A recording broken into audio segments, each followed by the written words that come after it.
Hi hello నమస్తే welcome to Aadya TV. ప్రస్తుతం మనతో పాటు స్టూడియోలో ఉన్నారు పొలిటికల్ అనలిస్ట్ రాజేష్ అప్సాని గారు. ఏపీ రాజకీయాల్లో మారుతున్న పరిణామాల గురించి, అలాగే జనసేన ఎన్డీఏలో ఉందా అనే అంశం మీద ప్రస్తుతం మనం డిస్కస్ చేయబోతున్నాం. వీటి గురించి మరిన్ని విశేషాలు అయితే అడిగి తెలుసుకునే ప్రయత్నం చేద్దాం. నమస్తే సార్. నమస్తే సార్, అంటే ఫస్ట్ టాపిక్, నిన్న ప్రెస్ మీట్, మనం లోకేష్ గారు ప్రెస్ మీట్ చూస్తే గత ప్రెస్ మీట్ల కంటే నిన్న ఆయన కొంచెం ధైర్యంగా మాట్లాడినట్టు అనిపిస్తుంది. అంటే మీ విజన్ ఏంటి సార్ దాని మీద? లోకేష్ ఈ మధ్యకాలంలో ఎప్పుడు ప్రెస్ని అడ్రస్ చేసినా కూడా చాలా కాన్ఫిడెంట్గా ప్రెస్తో మాట్లాడుతూ ఉన్నాడు. అంటే ఈ ఒక్కరోజే కాదు, 2019 ఎన్నికల తర్వాత, 2019 ఎన్నికలకు ముందు తన్ని పిక్చరైజ్ చేసింది వేరు. తను ఒక అసమర్థుడిగా చిత్రీకరించారు, తనకు తెలుగు భాష మీద పట్టు లేనివాడిగా చిత్రీకరించారు. మీడియాతో మాట్లాడే సందర్భంగా పలు తప్పులు దొరుకుతాయి అని చెప్పని తను ట్రోల్ చేసేవాళ్ళు. కానీ 2019 తర్వాత తన లోపాలను అధిగమించిన తర్వాత, వాస్తవంగా ఈ అధిగమించడానికి ఏం షార్ట్ కట్స్ ఉండవు. తను ప్రాక్టీస్ అంతే.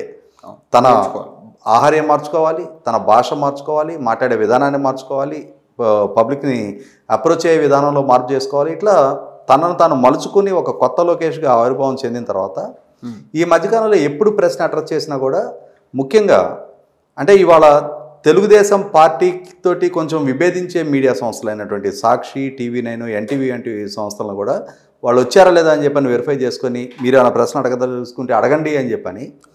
అంటే ఇక్కడ మనకి ఒక రెండు భిన్న కోణాలు కనిపిస్తాయి. ఒక పక్క ముఖ్యమంత్రిగా ఉన్న జగన్మోహన్ రెడ్డి గారు అసలు మీడియాని అడ్రస్ చేయరు. అవును, అది తెలుగు మీడియాకి అసలు అపాయింట్మెంట్ ఇవ్వరు. అవును.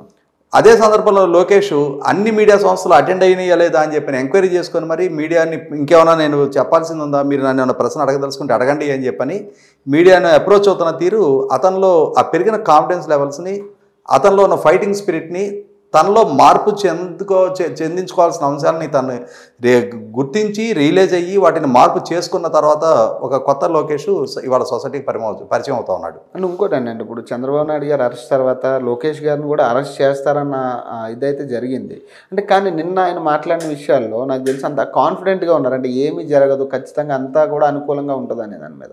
అంటే ఎలా చూడొచ్చు సార్ దీన్ని? ఇక్కడ ఒకటి ఏంటంటే, మనం రోడ్డు మీద వెళ్తుంటే కొన్ని లారీలు వెనక రాసి ఉంటుంది, బురీ నజర్ వాలే తెర మూకాల, తప్పుడు చూపు కలిగిన వాడ నీ మొహం నలుపు అని చెప్పని. అంటే నీ మనసులో కనుక గిల్టీనెస్ ఉంటే అది నీ మొహంలో రిఫ్లెక్ట్ అవుద్ది.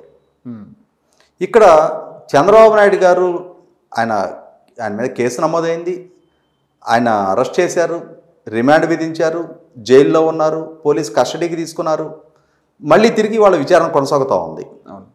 అయినా సరే మేము తప్పు చెయ్యలేదు, మా మీద అన్యాయంగా కేసులు బనాయించారు, మా మీద మోపబడిన కేసుల్లో మేము వాళ్ళ జైలు జీవితం అనిపిస్తున్నాం తప్ప మేము తప్పు చేసి కాదు అన్న భావన వాళ్ళ మనసులో ఉంది. కాబట్టి కాన్ఫిడెంట్గా ఇవాళ ఒక్క నారా లోకేషే కాదు, భువనేశ్వర్ గారు, ఆమె ఏ రోజు బయటకు వచ్చిన మనిషి కాదు.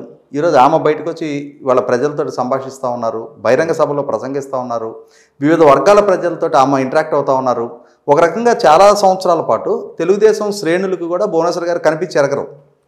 ఎప్పుడో ఎన్టీఆర్ ట్రస్ట్కి సంబంధించిన కార్యక్రమాల్లోనో లేకపోతే హెరిటేజ్కి సంబంధించిన కార్యక్రమాల్లో కనిపించడమే తప్ప విడిగా చంద్రబాబు నాయుడు గారిని కలవడానికి ఇంటికి వెళ్ళిన వాళ్ళకు కూడా భువనేశ్వర్ గారిని కలిసి అవకాశం ఉండేది కాదు. అటువంటి భువనేశ్వర్ గారు బ్రాహ్మణి ఇవాళ ప్రజల్లోకి వచ్చి మమేకం అయ్యి ప్రజలతో ఇంటరాక్ట్ అవుతున్న తీరు చూస్తేనే వాళ్ళ ఆ బాడీ లాంగ్వేజ్ తెలిసిపోద్ది.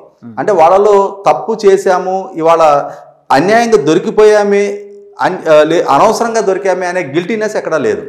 ఖచ్చితంగా మేము తప్పు చేయలేదు, అన్యాయంగా మా మీద కేసు నమోదు చేశారు, ఇవాళ మాకు ప్రజల అండదండలు ఉన్నాయి, మమ్మల్ని నమ్ముకొని కొన్ని లక్షల మంది కోట్ల కుటుంబాలు ఉన్నాయి, వీళ్ళకి మేము ధైర్యంగా ఉండాలి, వాళ్ళలో ధైర్యం నింపాల్సిన బాధ్యత కూడా మా మీద ఉంది అని చెప్పని వాళ్ళు మొట్టమొదటిగా వాళ్ళు ధైర్యంగా ఉండి క్యాడర్లో కూడా భరోసా నింపుతా ఉన్నారు. Right, thank you sir, thank you for coming.